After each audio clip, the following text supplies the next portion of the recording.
नमस्कार दोस्तों, आप सबका भक्ति भावना चैनल में स्वागत है। आशा करती हूँ कि आप सभी कुशल मंगल होंगे। यदि आपको बताए गए व्रत और विधि पसंद आते हो, तो चैनल को सब्सक्राइब जरूर करें और अपने दोस्तों और रिश्तेदारों में शेयर करें तथा कथा को लाइक भी अवश्य करें। तो आइए शुरू करते हैं श्री वैभव लक्ष्मी माता व्रत कथा और नियम।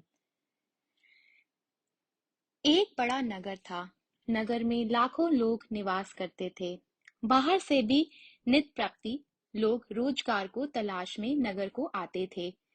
उनकी एकमात्र यही अभिलाषा होती थी कि किसी तरह 2 वक्त की रोटी उन्हें मिल जाए। और जब वह प्रभु कृपा से उन्हें 2 वक्त की रोटी मिल जाती थी, तब और अभिलाषाएं जागृत होती थी, क्योंकि अभिलाषा का कोई अंत नहीं है। परंतु मानव जीवन की एक सीमा है। लाखों करोड़ों के फेर में मनुष्य ये भूल जाता है कि यह द्वार उसे मृत्यु के द्वार तक ले जा रहा है।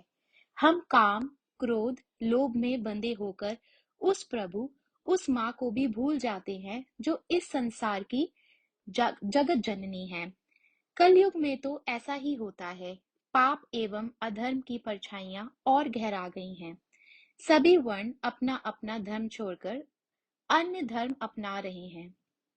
इस बड़े नगर में भी सभी व्यक्ति एक दूसरे की परवाह किए बगैर अपनी अपनी लालसाओं की पूर्ति को ऐसे ही धन कमाने में लगे हुए हैं। परंतु कहावत है कि निराशा में आशा छिपी होती है। इसी तरह इस नगर में सारी बुराइयों के बावजूद कुछ अच्छे लोग भी रहते हैं। ऐसे अच्छे लोगों में मीना और उसका पति रामलाल सुख से रहते थे।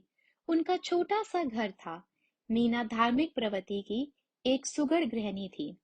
रामलाल एक मिल में नौकरी करता था। वह भी बड़ा ही विवेकी एवं सुशील था।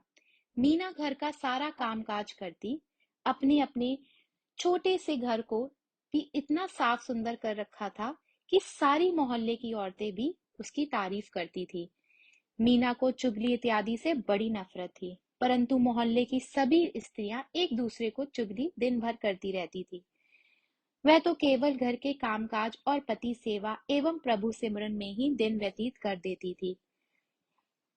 हर शुक्रवार को व्रत किया करती थी। मोहल्ले में औरतों ने भजन मंडली बना रखी थी। इसकी कर्ता धर्ता भी थी एक राधा। परंतु मीना को ये भजन मंडली बिल्कुल पसंद नहीं थी, क्योंकि वह औरतें भजन मंडली के समय भी एक दूसरे की चुगली करती थी। एक बार मीना और राधा की इसी बात पर लड़ाई भी हो गई, परंतु शायद इस आदर्श परिवार को मोहल्ले वालों की नजर ही लग गई, या शायद पूर्व जन्म के कुछ कर्म भोगने लिखे थे जो रामलाल बुरी संगत में पड़कर शराब पीने लगा और जुआ खेलने लगा। शुरुआत में उसे अपने आप को इस बुरी आदतों से बचाने का बहुत प्रयास किया, परंतु जैसे खरबूजे को देखकर खरबूजा रंग बदलता है, वैसे ही रामलाल का भी हाल हुआ। परंतु एक मजदूर का वेतन होता ही कितना है, जो रामलाल अपना सारा वेतन जुए आदि में हार गया, तो उसकी पत्नी के जेवर एवं घर का कीमती सामान भी शराब एवं जुए के लिए बेच डाले। अब तो घर में दरिद्रता और भुखमरी फैल गई। मनिये ने भी उधार के लिए सामान देने से इनकार कर दिया। मीना दुखी तो बहुत हुई, परंतु उसने प्रभु पर विश्वास करना नहीं छोड़ा। उसे पूर्ण विश्वास था कि एक ना एक दिन उसके हाल सुधरेंगे। एक दिन जब वह 3 दिन से भूखी थी, तो वह माँ लक्ष्मी की मूर्ति के आगे हाथ जोड़कर रोने लगी और माँ का नाम लेते लेते बेहोश हो गई। तभी उसके द्वार पर किसी ने दस्तक दी। मीना ने न जाने कहां से दस्तक की आवाज सुनकर शक्ति आ गई। उसने सोचा कि इस समय इस गरीब के घर में कौन आया है। हिम्मत करके उसने द्वार खोला तो सामने एक तिलकधारी ब्राह्मण को खड़ा पाया। ब्राह्मण के मुख पर तेज बिखर रहा था। उनकी आंखों में मानो अमृत झलक रहा था। मीना उस ब्राह्मण को पहचानी नहीं, परंतु उसको देखकर मीना का चेहरा खिल उठा। मीना ब्राह्मण को अंदर लाई। ब्राह्मण बोला, बेटी, मैं माँ लक्ष्मी के मंदिर का पुजारी हूँ, जहाँ तुम हर शुक्रवार को आती हो। काफी समय से तुम मंदिर नहीं आई, तो मैंने सोचा कि शायद तुम बीमार हो, इसलिए देखने चला आया। ब्राह्मण के वचन सुनकर मीना का हृदय पिघल गया। उसकी आंखों से आंसू बह निकले। वह बिलक बिलक कर रोने लगी। यह देखकर ब्राह्मण बोला, बेटी, सुख और दुख तो छांव धूप के समान है। सुख के पीछे तो दुख आता ही है। धैर्य रखो और शांत होकर अपना दुख मुझसे कहो, शायद कोई हल निकल जाए। आप धन्य हैं महाराज। माँ लक्ष्मी के पुजारी होने के कारण आप धन्य हैं।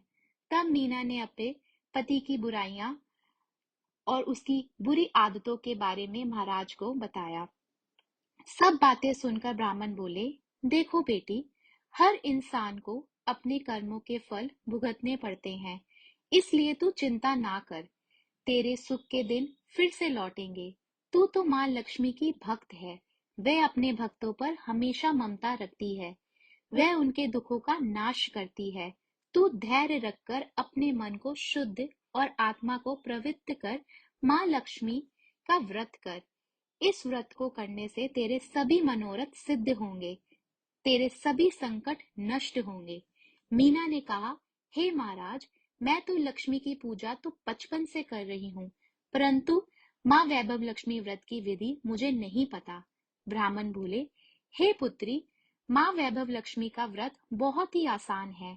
इसे वैभव लक्ष्मी व्रत कहा जाता है। जो मानव इस व्रत को सच्चे मन से करता है, उसकी सारी मनोकामनाएं पूर्ण होती हैं। उसे समस्त सुख एवं यश प्राप्त होता है।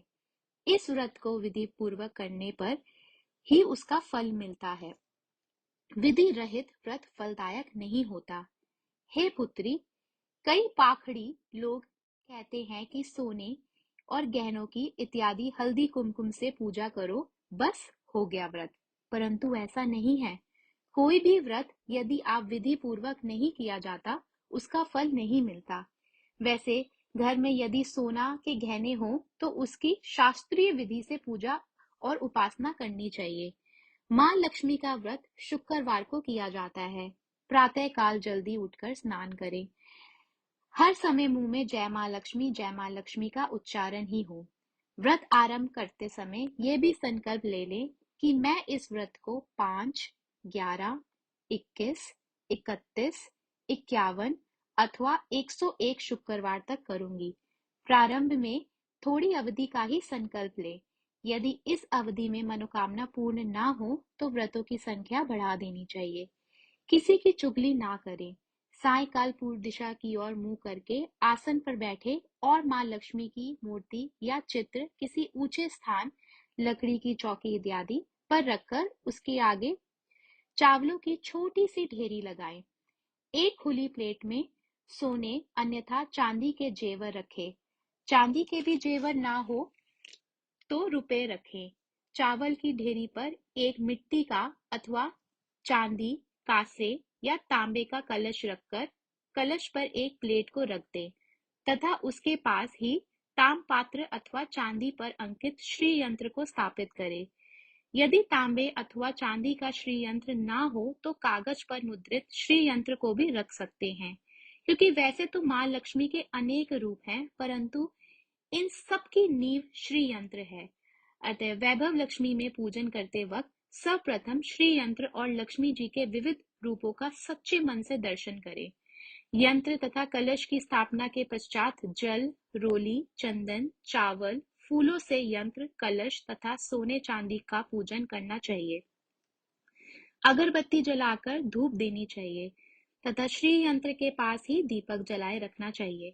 इसके पश्चात लक्ष्मी सत्वन का पाठ करना चाहिए।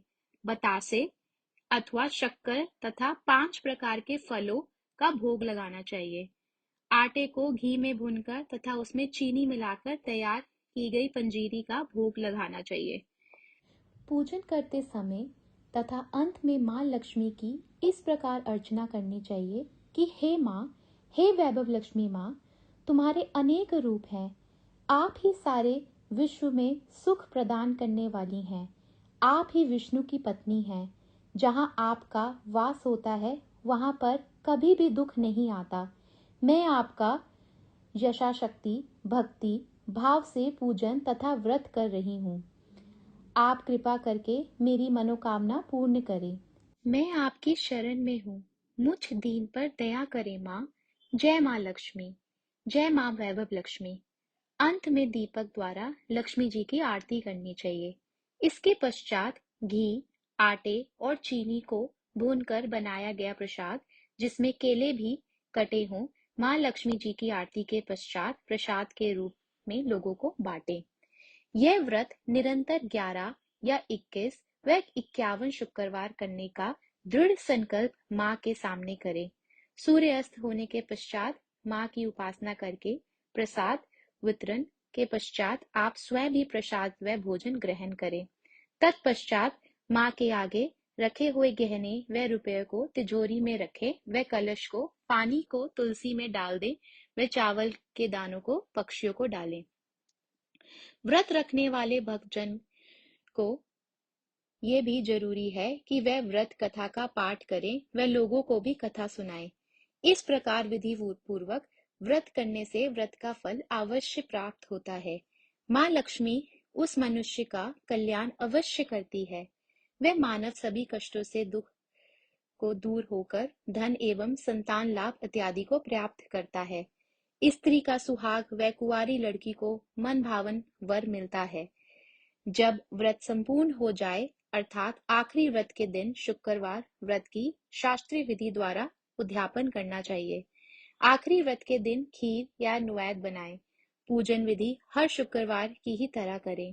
पूजन विधि के पश्चात श्रीफल को फोड़े और कम से कम 7 कुंवारी कन्याओं को कुमकुम का तिलक लगा करके भोजन इत्यादि कराएं।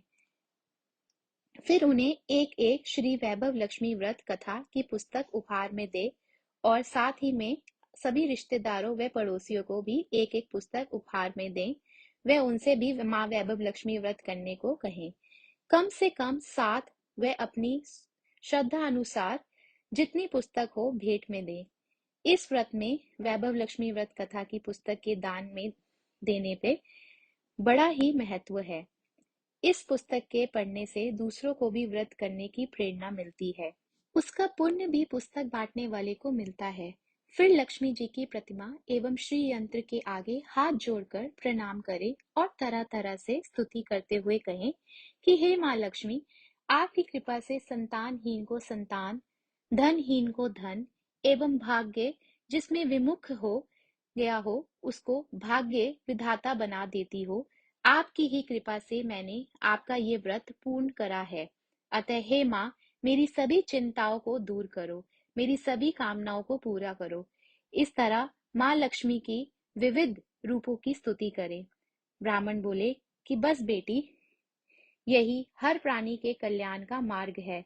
तुम भी इस व्रत को करो, जिसमें तुम्हारे सभी कष्ट दूर हो जाएंगे। इतना कहकर पुजारी जी चले गए। मीना का रोम रोम खिल उठा। उसने भी पुजारी जी के कहे मुताबिक 21 शुक्रवार का व्रत रखने का मन में संकल्प लिया। अगले दिन ही शुक्रवार था। दूसरे दिन मीना ने सुबह स्नान करके स्वच्छ वस्त्र पहने श्रद्धा भाव से मन ही मन जय मां लक्ष्मी की रटन करती रही। साथ ही उसने माँ का व्रत रखा। सारा दिन किसी की चुगली नहीं की। शाम हुई तो हाथ पैर धोकर मीना पूर्व दिशा में मुख करके बैठ गई। इस बुरे समय में मीना के पास रुपए पैसे कुछ ना बचे थे, तो उसके गले में भारतीय स्त्री के सुहाग का प्रतीक मंगलसूत्र ही रखा था, जिसमें सोने का एक टुकड़ा था। मीना ने वह अपने गले से उतारकर उसे धोकर एक प्लेट में रखा। सामने चौकी पर रुमाल रखकर मुट्ठी भर चावल का ढेर लगाया। उसके ऊपर वह प्लेट रख दी। फिर ब्राह्मण के कहे अनुसार हाथ जोड़कर लक्ष्मी सत्वन का पाठ किया व दीप धूप प्रज्वलित किया। घर में थोड़ी सी शक्कर ही थी, तो वह प्रसाद के रूप में रखकर वैभव लक्ष्मी माता का व्रत किया। पूजन के उपरांत पति के चरण छूकर उसने प्रसाद खिलाया, तो उसके पति ने उसे प्यार से गले लगाया और बोला, मीना, तुम तो आज सचमुच ही देवी लग रही हो। मैं ही पापियों की संगत में पड़कर पापी हो गया था, परंतु आज मेरी आंखें खुल गई हैं। मुझे आज अपनी भूल का एहसास हो रहा है। इसके पश्चात उसने भी माँ लक्ष्मी के सामने दंडवत करते हुए क्षमा मांगी। वह प्रतिज्ञा की कि आज से कभी भी बुरी वस्तुएं व बुरे लोगों की संगत में नहीं बैठूंगा। मीना बोली, मेरे स्वामी, माँ लक्ष्मी की कृपा से आप सुधर गए। आज मैं कितनी प्रसन्न हूँ। माँ ने मेरा उजड़ा घर फिर बसा दिया। इसके पश्चात मीना ने पूरी श्रद्धा भक्ति से माँ लक्ष्मी के 21 शुक्रवार करे और उद्यापन का 7 कुंवारी कन्या को भोजन कराया और 51 पुस्तकें श्री वैभव लक्ष्मी व्रत की कुमकुम का टीका लगाकर सौभाग्यवती स्त्रियों व कन्याओं को दी। फिर माँ के धन लक्ष्मी स्वरूप की तस्वीर को हाथ जोड़कर प्रेम भाव की प्रसन्नता के साथ, हे माँ लक्ष्मी, मैंने आपका वैभव लक्ष्मी व्रत करके ही मन्नत मांगी थी, वह आज पूरी हुई। हे माँ, मेरी समस्त विपत्तियों को हर कर मेरी संपूर्ण अभिलाषाओं को पूर्ण करो, सबका कल्याण करो, सबके हृदय में धर्म की जोत जलाओ। हे माँ, आपकी महिमा अपरंपार है। इस प्रकार माँ की अनेक प्रकारों से स्तुति करके माँ को दंडवत किया। इस तरह श्रद्धापूर्वक शास्त्रीय विधि से व्रत करने के से उसके पति पूर्ण रूप से बुरी संगत से छूटकर नेक रास्ते पर चलने लगा। कड़ी मेहनत करके वह मीना के सभी गहनों को छुड़ाकर घर ले आया और सुख से घर में रहने लगा। रामलाल ने भी वैभव लक्ष्मी माँ के 21 व्रत करने के संकल्प लिया और पूरे 21 व्रत करे। उनके घर में सुख समृद्धि का वास हो गया। उन्हें देखकर गली मोहल्ले वालों ने भी श्री वैभव लक्ष्मी माता का व्रत किया। हे माँ वैभव लक्ष्मी, जैसे आपने मीना और उसके पति पर प्रसन्न हुई, उसी तरह प्रत्येक श्री वैभव लक्ष्मी माँ करने वालों पर प्रसन्न होना, सबको सुख शांति और समृद्धि देना। जय माँ वैभव लक्ष्मी।